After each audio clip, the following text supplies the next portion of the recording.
আসসালামু আলাইকুম ওয়া রাহমাতুল্লাহি ওয়া বারাকাতুহু। ইন্নাল হামদালিল্লাহি নাহমাদুহু ওয়া নাস্তাঈনুহু ওয়া নাস্তাগফিরুহু ওয়া নাউযু বিল্লাহি মিন শুরুরি আনফুসিনা ওয়া মিন সাইয়্যাতি আ'মালিনা। মান ইয়াহদিল্লাহু ফালা মুদিল্লা লাহু ওয়া মান ইউদ্লিলহু ফালা হাদিয়া লাহু। وأشهد أن لا إله إلا الله وحده لا شريك له وأشهد أن محمدا عبده ورسوله صلى الله عليه وعلى آله وأصحابه وبارك وسلم أما بعد। মূলত আজকে নিয়ত ছিল শবে বরাত নিয়ে কিছু আলোচনা করা, কারণ শবে বরাত আমাদের সামনেই, নাকি বলেন? শবে বরাত সামনে না? বরাত মানে কি? ভাগ্য, আমাদের সামনে ভাগ্য। আমার নানি রাহিমাহুল্লাহ রাহমাতান ওয়াসিআ ছোটবেলায় গল্প করতেন, চুটকি আর কি। এক কানা অন্ধ ফকির রাস্তা দিয়ে যাচ্ছে, সামনে একটা গর্ত আছে, তো বাচ্চারা পাশে ফকির ফকির বাবা সামনে খানা। আমি আজকে মসজিদে বলছিলাম সামনে খানা, তো ফকির মনে করছে খানা মানে মেজবানি, বলে বাবা বরাত, বাবা বরাত, বাবা ভাগ্যটা আজকে ভালো। এখন ওই বলতে বলতে গর্তের ভিতর পড়ে গেছে বেচারা। আসলে বরাত মানে কি? ভাগ্য। এই ভাগ্য থেকে যত দুর্ভাগ্য। আমরা সবে বরাত সুন্নত, সুন্নতের আলোকে আমরা ঝগড়া দরকার নেই। কোন হুজুর কি করেছেন, আলহামদুলিল্লাহ সব হুজুর ভালো। আমরা রাসূলুল্লাহ সাল্লাল্লাহু আলাইহি ওয়াসাল্লাম কি করেছেন, সাহাবীরা কি করেছেন, এটা আমরা যাচাই করার চেষ্টা করি। আপনাদেরকে গত বছরও হয়তো বলছি, মনে নেই, যেহেতু বছরগুলো প্রসঙ্গ আসে আমরা সংক্ষেপে হলেও জানতে হবে।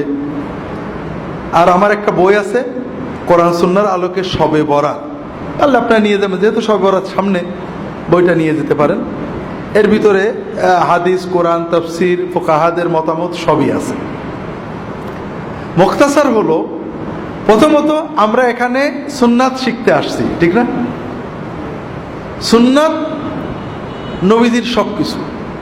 নবীজি যেভাবে বসতেন সেভাবে বসা কি, যেভাবে হাঁটতেন সেভাবে হাঁটা কি, যে শব্দ ব্যবহার করতেন সেটা ব্যবহার করাও সুন্নত। শবে বরাত শব্দ নবীজি ব্যবহার করেননি, সাহাবীরা করেননি, তাবেঈনরা করেননি। এটা প্রায় 500 বছর পরে তৈরি হয়েছে। আমরা আজকে কেন্দ্রীয় মসজিদে আলোচনা করছি। রাসূলুল্লাহ সাল্লাল্লাহু আলাইহি ওয়াসাল্লাম যে পরিভাষা ব্যবহার করেছেন সেটা কি? লাইলাতুন নিসফে মিন শাবান, মধ্য শাবানের রাত। আমরা চেষ্টা করব এই সুন্নতটাকে জিন্দা করার। শবে বরাত না জায়েজ না, শবে বরাত বলা না জায়েজ না, কিন্তু নিসফে শাবানের রাত বলা, মধ্য শাবানের রাত বলাটা সুন্নত। আমি বললাম কোরআন হাদিসে শবে বরাত বলে কিছু নেই, কারণ শবে বরাত শব্দ নেই। হয়তো আমি একটু পরেই বলবো যে শবে বরাতের রাত্রে আপনারা এই আমল করতে পারেন, আমি আবার শবে বরাত বললাম, তাহলে বোঝা গেল আমার কন্ট্রাডিকশন। একবার বলছি কোরআন হাদিসে নেই, আবার বলছি শবে বরাতে আমল করবেন। আসলে আমরা বলতে যাচ্ছি শবে বরাত পরিভাষাটা ব্যবহার করা কোরআন হাদিসের দিন না, এটা বললে সওয়াব হবে, এটা কোনো দিন না। তবে সমাজে প্রচলন হয়ে গেছে, আমরা অনেক সময় নামাজ বলি, অনেক সময় সালাত বলি, আমরা অনেক সময় রোজা বলি, অনেক সময় সিয়াম বলি। সিয়াম, সালাত এগুলো ইসলামী পরিভাষা। রোজা, নামাজ এগুলো সিয়াম বা সালাতের তর্জমা না, এগুলো আরেকটা পরিভাষা, ফার্সি পরিভাষা, যেটা আমাদের সমাজে আছে। তারপরেও এটার অর্থ আমরা বুঝি সালাত, এটা বলাতে কোনো দোষ নেই। নামাজ বললে, রোজা বললে কোনো দোষ হবে না, কারণ আমরা সবাই বুঝি নামাজ বলতে মুসলমানদের এই সালাত সিস্টেম বোঝানো হচ্ছে। আবার অনেক বিষয় আছে যেটা আরো দূরে, যেমন আমরা অনেক ঝগড়া করি, আমার বিরুদ্ধে সবারই অভিযোগ, আমি মাঝে মাঝে বলি কোরআন হাদিসে পীর বলে কিছু নেই। আবার আরেক জায়গায় বলছি অমুক পীর সাহেব, আমাদের পীর সাহেব এটা বলেছেন। এই দেখো আব্দুল্লাহ জাহান খালি কন্ট্রাডিক্টরি কথা বলে। একবার বলছে কোরআন হাদিসে পীর বলে কিছু নেই, আর বলছে আমাদের পীর সাহেব এটা বলেছে। বিষয়টা ওরকম না। আপনি কথাটা শেষ পর্যন্ত শুনলে কি আছে বুঝবেন। আমি বলবো কোরআন হাদিসে নামাজ নেই কিন্তু সালাত তো আছে, রোজা নেই কিন্তু সিয়াম আছে। এখানে আরেকটু দূরত্ব আছে। এখানে পীর কথাটা ফার্সি, এটা আরবি হলো শেখ। কোরআন হাদিসে পীরও নেই, শেখও নেই, অর্থাৎ ফার্সিটাও নেই, আরবিটাও নেই। নামাজের ফার্সি নেই, আরবিটা আছে। রোজার ফার্সি নেই, আরবিটা আছে। কিন্তু পীরের ফার্সিও নেই, আরবিও নেই, কিন্তু আছে। এটার একটা মূল সুন্নত কনসেপশন আছে, সেটা হলো সোহবত, সাহেব, সাথী, সাহচর্য। নেককারদের সাহচর্য কোরআন সুন্নাহ নির্দেশিত একটা ভালো আমল। আপনি মসজিদে নামাজ পড়েন, নেককারদের সাথে মেশেন, এটাও সহবত। ইমাম সাহেবের সাথে মহব্বত রাখেন, আলেমদের, এটাও সহবত। আবার নেককার ভালো যারা সত্যি নেককার, আল্লাহর ভয় আছে, আল্লাহ বলেছেন কুনু মা সাদিকিন, যাদের ইমানের সত্য, লা ইলাহা বলাই সত্য, শিরিক করে না, মুহাম্মদ রাসূলুল্লাহ বলাই সত্য, বিদআত করে না, আমানতু বিল্লাহি বলাই সত্য, সুন্নত মতো আমল করে, তাকওয়াই সত্য, বউয়ের সাথে কথা বলাই সত্য, সমাজে মানে যাদের ভিতরে সত্য প্রতিভাত, যাদের কথা আল্লাহ কোরআনে সূরা বাকারায় বলেছেন সাদেকিন কারা, ইমানের সত্য, জিহাদের সত্য, তাকওয়াই সত্য, সালাত কায়েম করে, অর্থ ব্যয় করে, জাকাত দেয়, সবর করে, এই কোয়ালিটিগুলো যাদের ভিতরে আছে, এই ধরনের সাদেকিন মুত্তাকিন মানুষদের সাথে সহবতে যাওয়া, বসা, সময় দেওয়া, এটা আমাদের জন্য খুব উপকারী। এটাই পরিবর্তন করে পীর মুরিদি সিস্টেম হয়েছিল। এখান থেকে অনেক শিরিক, কুফর, বেদাত ঢুকেছে। আবার এটার মাধ্যমে দিন প্রচার হয়েছে। একসময় তাতার যুগের পরে মানুষেরা এই জাতীয় সহবতের মাধ্যমেই দিন শিখত। এটার ভালো মন্দ আছে, কিন্তু যেটা আমরা বলতে চাচ্ছিলাম সেটা হলো, একটা হলো কোরআনে ফার্সি নেই, আরবি আছে। যেমন নামাজ নেই, সালাত আছে, কি বলে রোজা নেই, সিয়াম আছে। আর কিছু জিনিস আছে আরবিও নেই, ফার্সিও নেই, কিন্তু মাফহুমটা আছে। যেমন পীরও নেই, শাইখও নেই, কিন্তু সাহেব আছে। ঠিক শবে বরাতও নেই, লাইলাতুল বারাতও নেই। শবে বরাত কি? ফার্সি। আরবি কি? লাইলাতুল বারাত। কোরআনে হাদিসে সাহাবীদের কথায় শবে বরাত নেই, মানে ফার্সি নেই, লাইলাতুল বারাতও নেই। কি আছে? লাইলাতুল নিসফি মিন শাবান আছে। কাজেই আমরা শবে বরাত বা লাইলাতুল বরাত না বলে যদি নিসফে শাবান, মধ্য শাবানের রাত বলি, ভালো হয় না খারাপ হয়? এখানে একটু ইমানটা নাড়াচাড়া করে দেখেন, আপনি নিজেই বুঝতে পারবেন ইমানের হালতটা কি। আপনি একটা তথ্য জানলেন যে রাসূলুল্লাহ সাল্লাল্লাহু আলাইহি ওয়াসাল্লাম জীবনে লাইলাতুল বারাত শব্দটা বলেননি, কিন্তু নিসফে শাবান শব্দটা বলেছেন, অনেকবারই বলেছেন, অনেকগুলো হাদিস আছে। সাহাবীরা বলেননি, তাবেঈনরা বলেননি। এই পরিভাষাটা 500 বছর পরে জন্ম, এটা বলাই কোনো দোষ নেই। কিন্তু আমি যদি নিসফে শাবানের রাত বলি, মধ্য শাবানের রাত বলি, তাহলে রাসূলুল্লাহ সাল্লাল্লাহু আলাইহি ওয়াসাল্লামের কথা মুখ দিয়ে উচ্চারণ করা হয়। আর বরাতের রাত বলি, শবে বরাত বলি, তাহলে এটা হয় না। এখন আমি কোনটা বলবো? কোনটা বললে আমার ধর্মীয় অনুভূতিটা মানে শক্ত হচ্ছে? এখানে 3 শ্রেণীর মানুষ পাওয়া যাবে। কয় শ্রেণী? এক শ্রেণী বলবে আচ্ছা দেখি চেক করে, সবাই শবে বরাত বলে, আবার শুনছি নবীজি বলেননি, দেখি হাদিসে বা অন্তত সাহাবীদের যুগে শবে বরাত বা আরবি লাইলাতুল বারাতটা পাওয়া যায় কিনা, খুঁজে চেক টেক করে যদি পাই ভালো, নইলে শেষ নিসফে শাবান মেনে নিল। এই লোকটা ভালো কাজ করলো।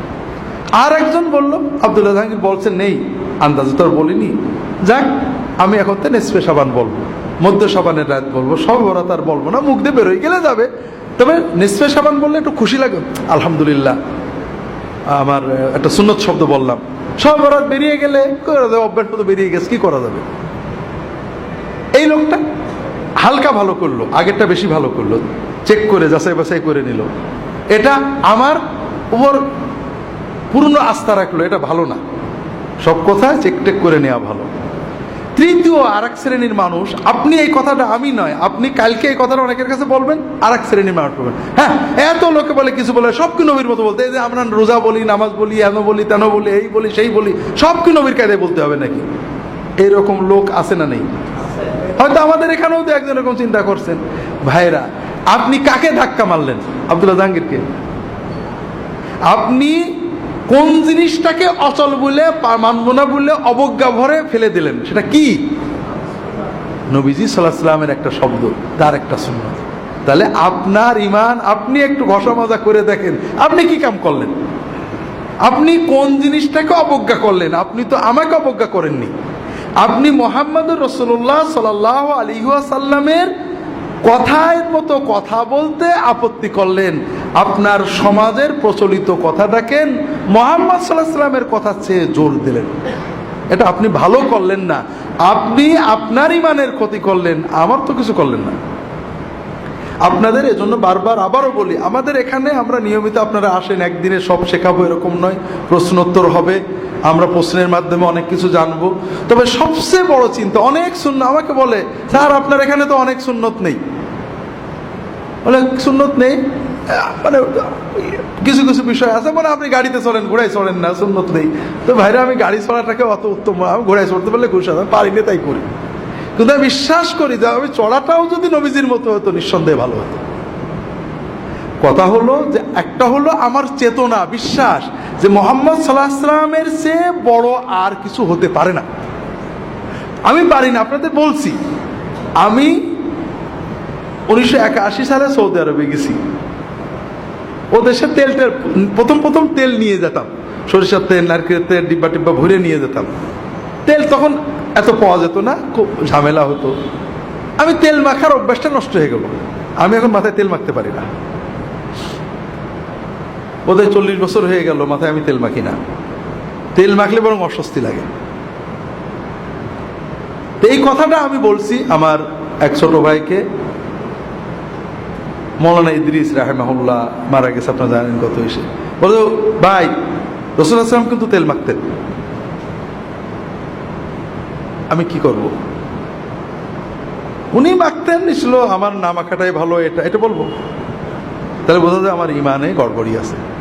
আমি বললাম যে নিঃসন্দেহে তেল মাখা ভালো, আমি যে মাখতে পারি না, অস্বস্তি লাগে, এটা আমার খারাপ। রাসূলুল্লাহ সাল্লাল্লাহু আলাইহি ওয়াসাল্লাম যেটা করেছে নিঃসন্দেহে সেটা। দুনিয়ার কাজে, জাগতিক কাজে, প্রতিটি ব্যাপারে রাসূলুল্লাহ সাল্লাল্লাহু আলাইহি ওয়াসাল্লামের সুন্নত, কোনটা নফল সুন্নত, কোনটা আদাতি সুন্নত, কোনটা মুস্তাহাব সুন্নত, কোনটা ওয়াজিব সুন্নত, বিভিন্ন রকম হতে পারে, কিন্তু তার চেয়ে ভালো আর কিছু হতে পারে না। আমি চুলগুলো ছোট করে রাখছি। আমি চুল কি টুপি পাগড়ি পরে জামে মসজিদে যাই, কখন খুলবো মাথায় খুব গরম লাগে, কখন খুলবো কখন, টুপি পরি ফুটো ফুটোওয়ালা, ভারী টুপি পরলে, সুন্দর টুপি পরলে মাথা গরম হয়ে যায়। চুল তো বড় বেশি রাখতে পারি না, রাখলে আবার কাটতে হয়। এখন আমি কি এই ছোট চুল রাখাটাকে যুক্তি তর্ক দিয়ে উত্তম বলবো? একজন লোক ভাবরি রেখেছে, লম্বা চুল রেখেছে, ঘাড় বন্ধ চলে গেছে, কি বিরক্তিকর। আরে নবীজি করেছেন, সেই যুগে অন্যরকম ছিল, আমি কোনটা করবো বলেন তো? আমি ইয়াকিন করে বলবো, নবীর সাথে যতটুকু মিল আছে ওটা নিঃসন্দেহে ভালো, কিয়ামত পর্যন্ত সবার জন্য ভালো। আমি করতে পারছি না সেটা ভিন্ন কথা, আমি পালন করতে পারছি না, এটা আমি একটা অসুবিধার জন্য পারছি না, কিন্তু আমি উত্তম মনে করব, ভালো মনে করব কোন জিনিসটাকে, যেটা রাসূলুল্লাহ সহিভাবে প্রমাণিত। এখানে আর কোনো ব্যাখ্যা দিতে আমরা যাব না, সন্দেহাতীত ভাবে ওইটাই ভালো। আমি রাখতে পারছি না ভিন্ন কথা, আমি আমার ওজোর আছে, এটা নফল সুন্নত, মুস্তাহাব সুন্নত, আদাতি সুন্নত, অর্থাৎ জাগতিক সুন্নত। রাসূলুল্লাহ সাল্লাল্লাহু আলাইহি ওয়াসাল্লাম তাকিদ দেননি, নির্দেশ দেননি, অথবা গুরুত্ব দেননি, তিনি করেছেন, এটা না করলে গুনাহ হবে না। কিন্তু আমি যত যুক্তি তর্কই দিই, এমন জায়গায় যেন না যাই যে নবীজিরটা ছোট হয়ে করে ফেলার কায়দায় চলে যায়। এটা হলো সবচেয়ে ভয়ঙ্কর কথা। আমরা কি করি, দুই গ্রুপই একই রকম। কিছু মানুষ আমরা বলি নবীজি করেননি, তাতেই কাজেই বেদাত।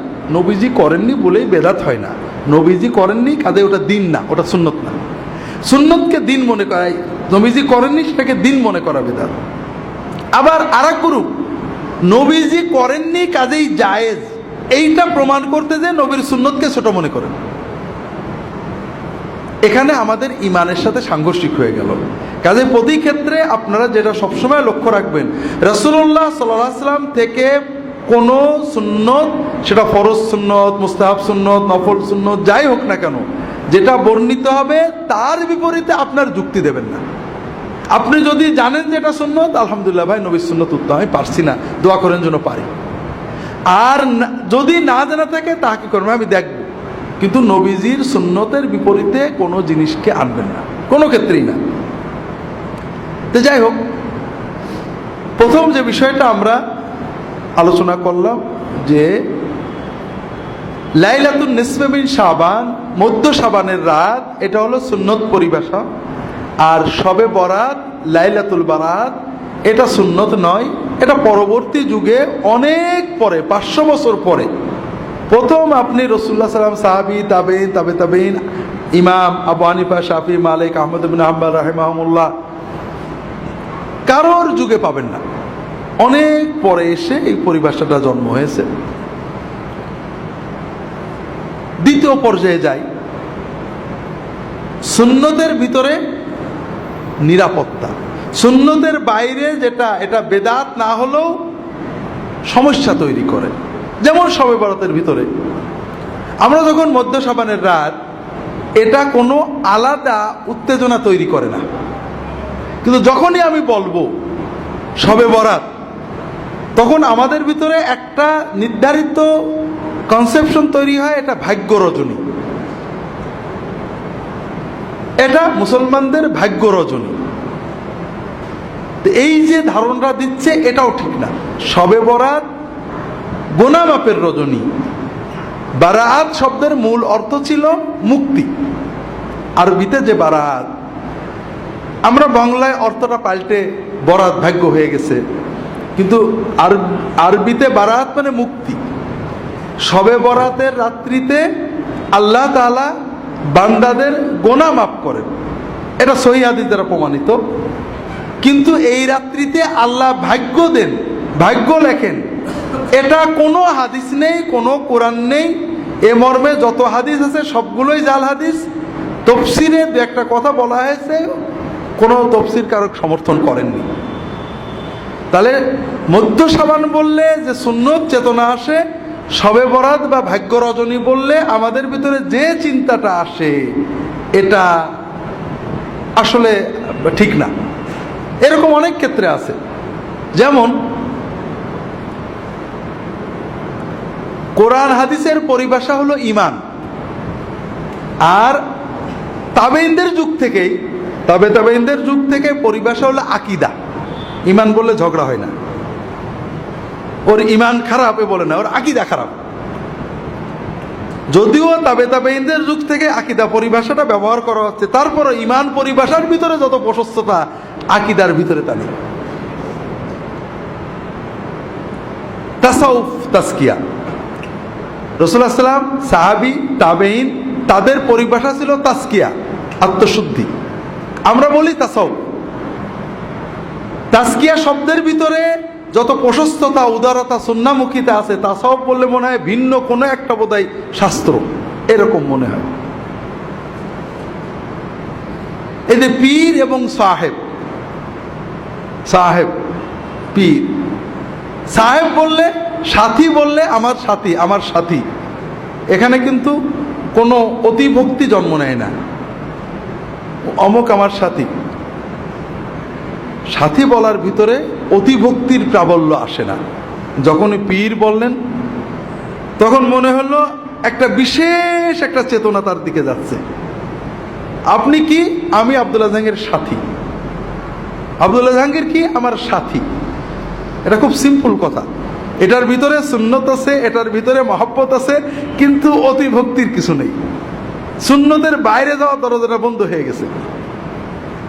আমরা কোনো পরিভাষাকে নাজেজ বলছি না, সুন্নতটা যে ভালো এটা প্রমাণ করার চেষ্টা করছি। রাগ করেন না আপনারা, কেন আমি এটা বিশ্বাস করি যে সুন্নত ভালো। কিন্তু যখনই বললেন আব্দুল্লাহ জাহাঙ্গীর আমার কি? পীর।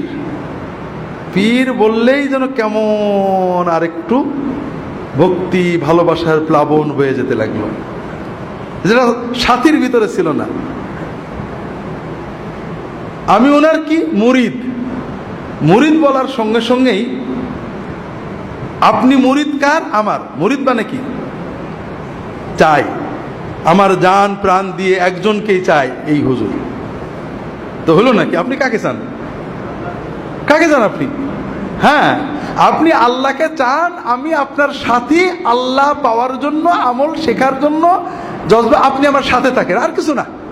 আপনার মুরাদ তো আল্লাহ, আপনি মুরিদ হলেন আল্লাহ, আপনি চাচ্ছেন আল্লাহকে। পরিভাষা তৈরি হয়ে গেছে, হাজার হাজার লক্ষ লক্ষ দিনদার মানুষেরা বলেছেন সব ঠিক আছে, আমরাও বলি, ব্যবহার করি। কিন্তু আমরা ব্যবহার করে করে 1 কোটি মানুষে ব্যবহার করার কারণে মুহাম্মদ সাল্লাল্লাহু আলাইহি ওয়াসাল্লামের ব্যবহারে সেটা দামি হয়ে যায় কিনা? হবে। 100 কোটি লোকে ব্যবহারের কারণে কি সেটা রাসূলুল্লাহ সাল্লাল্লাহু আলাইহি ওয়াসাল্লামের ব্যবহারে সে দামি হয়ে যাবে কিনা? না। তো যাই হোক, আমরা লম্বা করব না। শবে বরাতের আমল, শবে বরাতের 3টে বিষয় বোঝেন। একটা হলো শবে বরাতের রাত্রিতে, অর্থাৎ আবারও বলছি, শবে বরাত বলছি, আপনারা রাগ করেন না, নিসফে শাবানের রাত্রিতে, মধ্য শাবানের রাত্রিতে আল্লাহ তাআলা বান্দাদের গুনাহ মাফ করেন। এটা সহিহ হাদিস। ইন্নাল্লাহা লা ইয়াত্তালিউ ফি লাইলাতিন নিসফি মিন শাবান ইলা ইবাদিহি ফায়াগফিরু লিজামিই খালকিহি ইল্লা লিমুশরিকিন আও মুশাহিন। আল্লাহ তাআলা মধ্য শাবানের রাত্রিতে তার বান্দাদের দিকে দৃষ্টিপাত করেন। আল্লাহ মধ্য শাবানের রাত্রিতে তার বান্দাদের দিকে দৃষ্টিপাত করেন। তখন তিনি 2 শ্রেণীর মানুষ ছাড়া সকল শ্রেণীর সৃষ্টিকে মাফ করে দেন। যাদের ভিতরে শিরক আছে এবং যাদের ভিতরে হিংসা আছে, এই হিংসা এবং শিরক যাদের আছে তাদের ছাড়া বাকি সকল মানুষকে আল্লাহ মাফ করে দেন। তাহলে শবে বরাত হলো একটা কমন বোনাস। আপনি যদি এই রাত্রিতে ঘুমিয়ে থাকেন, জেগে থাকেন, কিন্তু আপনার অন্তরে শিরক নেই, আপনার অন্তরে হিংসা বিদ্বেষ নেই, ইনশাআল্লাহ আপনার নসিবে এই আল্লাহর বোনাসটা এসে যাবে। আপনার অ্যাকাউন্টে আপনার বোনাস জমা হয়ে যাবে। কথাই বুঝতে পেরেছেন? এখন দ্বিতীয় বিষয় হলো আমরা কি করব, আমরা আমল করব কিনা। আমল না করলে, ঘুমিয়ে থাকলেও আপনি এই বোনাস পাবেন। এ ব্যাপারে সহিহ হাদিস পাওয়া যায় না, কিছু জয়ীফ হাদিস আছে। 2টো আমল পাওয়া যায় জয়ীফ হাদিস দ্বারা, বা 3টে আমল পাওয়া যায়। একটা হলো কবর জিয়ারত, আর একটা হলো দোয়া, আর একটা হলো সালাত। এই বিষয়ে যতগুলো হাদিস আছে সবই জয়ীফ। তবে যেহেতু এই রাত্রের ফজিলত সহিহ, এই রাত্রে কেউ যদি অন্যান্য রাতেও তাহাজ্জুদ পড়ে, এই রাত্রে একটু কিছু বেশি পড়েছে, অন্যান্য রাত্রেও দোয়া করে, এই রাত্রে বেশি করেছে, এটা অনেক আলেমই মুস্তাহাব, জায়েজ, বৈধ, সুন্নতের ভিতরে থাকবে বলে মত প্রকাশ করেছেন। আমরাও মনে করি যদি কেউ ব্যক্তিগতভাবে এই রাত্রিতে দোয়া করেন, এই রাত্রিতে আল্লাহর কাছে দোয়া করেন বা সাধারণ তাহাজ্জুদ পড়েন, কিয়ামুল লাইল করেন, এটা নাজায়েজ হবে না, ইনশাআল্লাহ বিদআত হবে না। 3টে কারণে।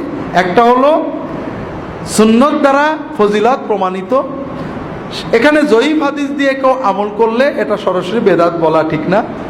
তাবেঈদের যুগ থেকে কোন কোন তাবেঈ এই রাত্রে ইবাদত করেছেন। তবে এই রাত্রিতে ইবাদত মসজিদে যেয়ে করা, সমবেত করা, এটা সকল ইমাম হানাফি, শাফিঈ, মালিকি, হাম্বলি সবাই বেদাত বলেছেন, মাকরুহ বলেছেন। এটা নিয়ে কোনো মতভেদ নেই। এই রাত্রি ইবাদতের জন্য মসজিদে যাওয়া, দলবদ্ধ হওয়া, সুন্নত ইবাদতও দলবদ্ধ হয়ে করা, এটা বেদাত বলা হয়েছে এবং মাকরুহ বলা হয়েছে। হানাফি ফিকহের সব কিতাবেই পাবে। তৃতীয় হলো এই রাত্রিতে ভাগ্য লেখা হয়, এই মর্মে যত কথা আছে সবই জাল কথা। চতুর্থ হলো এই রাতের পরের দিনে রোজা রাখা। আমাদের সমাজে প্রচলন আছে এই লাইলাতুন নিসফে মিন শাবানের পরের দিনে রোজা রাখার ব্যাপারে 2টো হাদিস আছে, দুটোই জাল পর্যায়ে। তবে শবে বরাতে রাসূল বেশি রোজা রাখতেন, 1 তারিখ থেকে 15 তারিখ পর্যন্ত রোজা রাখতেন। আর 13, 14, 15 রোজা রাখা তো নিয়মিতই সুন্নত। কাজেই যারা রোজা রাখতে চান 13, 14, 15 রাখবেন। সব মাসেই রাখার চেষ্টা করবেন। শাবানে যেহেতু রাসূল বেশি রাখতেন, আপনারা রাখতে পারেন। মধ্য শাবানের রাত বা শবে বরাত বিষয়ে শেষ কথাটা বাদ রয়ে গিয়েছিল। সেটা হলো, আমরা বুঝলাম রাতটার সুন্নত নাম হলো মধ্য শাবানের রাত, আর এই রাত্রি হলো আল্লাহ তাআলা বান্দাদের মাফ করেন। এই রাত্রিতে নেক আমল করার ব্যাপারে কোনো সহিহ হাদিস পাওয়া যায় না। আল্লাহর মাগফিরাতের সহিহ হাদিস আছে, তবে দোয়া করা, সালাত আদায় করা, কবর জিয়ারত করা, এ সকল বিষয়ে জয়ীফ হাদিস আছে। কেউ যদি এগুলো ব্যক্তিগত আমল করেন, এটা সুন্নাহ বিরোধী নয়। তবে এই রাত্রিতে রুটি খাওয়া, উৎসব করা, বাতি জ্বালানো, এরপরে মসজিদে সমবেত হয়ে ইবাদত বন্দেগী করা, এগুলো বিদআত। এবং প্রায় ফিকহের সকল কিতাবে, হানাফি মাযহাব, শাফিঈ মাযহাব, বিভিন্ন কিতাবে বারবারই এই ধরনের কাজগুলোকে বিদআত বা মাকরুহ লেখা হয়েছে, মাকরুহ তাহরিমি লেখা হয়েছে। এখানে একটা বিষয় খুবই জরুরি, সেটা হলো আমরা রাসূলুল্লাহ সাল্লাল্লাহু আলাইহি ওয়াসাল্লাম এবং সাহাবীদের জীবনে শবে বরাতের, সাহাবীদের আবু বকর, ওমর, ওসমান, আলী রাদিয়াল্লাহু তাআলা আনহুম আজমাইন, খোলাফায়ে রাশেদিনের যুগে দেখেন শবে বরাতের কোনো হাদিস পাবেন না। পুরো ইসলামের ইতিহাসে ইবনে কাসির, তবারি, মানে রাসূলুল্লাহ সাল্লাল্লাহু আলাইহি ওয়াসাল্লামের হিজরত থেকে সাহাবী তাবেঈনরা মসজিদে সমবেত হয়েছেন, অথবা আবু বকর, ওমর, ওসমান তারা এই রাত পালন করেছেন, এরকম কিছু পাওয়া যায় না। এর একটা বড় কারণ হলো, ইসলাম আমাদেরকে জীবন ঘনিষ্ঠ ধর্ম দেয়, বতুরে না। আমরা শবে বরাতে কি জন্য গুরুত্ব দিই? এই রাত্রিতে আল্লাহ দোয়া কবুল করে, এটাই তো মূল, নাকি বলেন? এইটা মূল না যে আমরা হুজুররা ওয়াজ করেছেন এই রাত্রে সন্ধ্যা থেকে আল্লাহর পক্ষ থেকে ঘোষণা দেওয়া হয় যে দোয়া করবে, কবুল করবে, এরকম আছে না? এই হাদিসটা জয়ীফ। তবে আমরা আশা করি এই রাতে দোয়া কবুল হবে। একাধিক হাদিস রয়েছে, সহিহ মুসলিম এবং অন্যান্য কিতাবে সহিহ হাদিস রয়েছে যে প্রতি রাত্রে রাতের যখন প্রথম 1/3 পার হয়ে যায়, রাতের প্রথম 1/3 পার হয়ে যায়, তার মানে 3 থেকে 4 ঘন্টা রাত হয়ে যায়। বর্তমান সময়ে আমাদের সন্ধ্যায় 7টায় ফজরের আজান হয়, ফজরের নামাজই হয় 5টায়, 4টায় ফিরে আজান, 3টে, এই 7টা, 8টা, 9টা, 10টা, 11টা, 12টা, 1টা, 2টো, 3টে, 4টে, 9 ঘন্টার রাত। তাহলে 1/3 মানে 3 ঘন্টা, 8টা, 9টা, 10টা, রাত 3 সাড়ে 3 ঘন্টা, তার মানে 10টা, সাড়ে 10টা। যখন রাত বড় হয় সন্ধ্যাও আগেই। যখন রাতের প্রথম 1/3 পার হয়ে যায়, আল্লাহ তাআলা সুবহানাহু ওয়া তাআলা প্রথম আসমানে নেমে আসেন। আল্লাহ তাআলার পক্ষ থেকে ঘোষণা দেওয়া হয় যে কে আসো দোয়া করবে, আমি তার সকল দোয়া কবুল করব। কে আসো আমার কাছে সাহায্য চাবে, আমি তাকে সাহায্য করব। কে আসো গুনাহ করেছো, গুনার মাপ চাও, আমি তোমার গুনাহ মাফ করে দেব। ওয়াযালিকা কুল্লা লাইলা, প্রতি রাতেই এই দোয়া, এই সুযোগ আল্লাহ দিতে থাকে। তাহলে আমরা যদি প্রতি রাতেই রাত 10টা, সাড়ে 10টা বেজে গেলে ঘুমানোর আগে 2-4 রাকাত নামাজ পড়ে আল্লাহর কাছে মন খুলে দোয়াটা করে শুই, তাহলে কিন্তু আমাদের প্রতি রাতই শবে বরাত হয়ে যায়। কথাটা কেমন বুঝতে পেরেছেন? আর এটা হলো ইসলামের মূল শিক্ষা, যে আপনি প্রতি রাতেই আল্লাহর কাছে কিছু চান, কারণ আপনি সারা বছরের চাওয়া একবারে চাওয়া যায় না ভাই। প্রতি রাতে আপনার নগদ যা আছে আল্লাহর কাছে চান, আল্লাহর কাছে মনের আবেগ জানান, আল্লাহ কবুল করবেন, আপনার জীবনটা আল্লাহমুখী হবে, আল্লাহর সাথে সম্পর্ক ঘনিষ্ঠ হবে। পাশাপাশি আলেম ওলামাদের সহবতে যেতে হবে, বইপত্র পড়তে হবে। আল্লাহ তাআলা তৌফিক দান করুন, আমিন।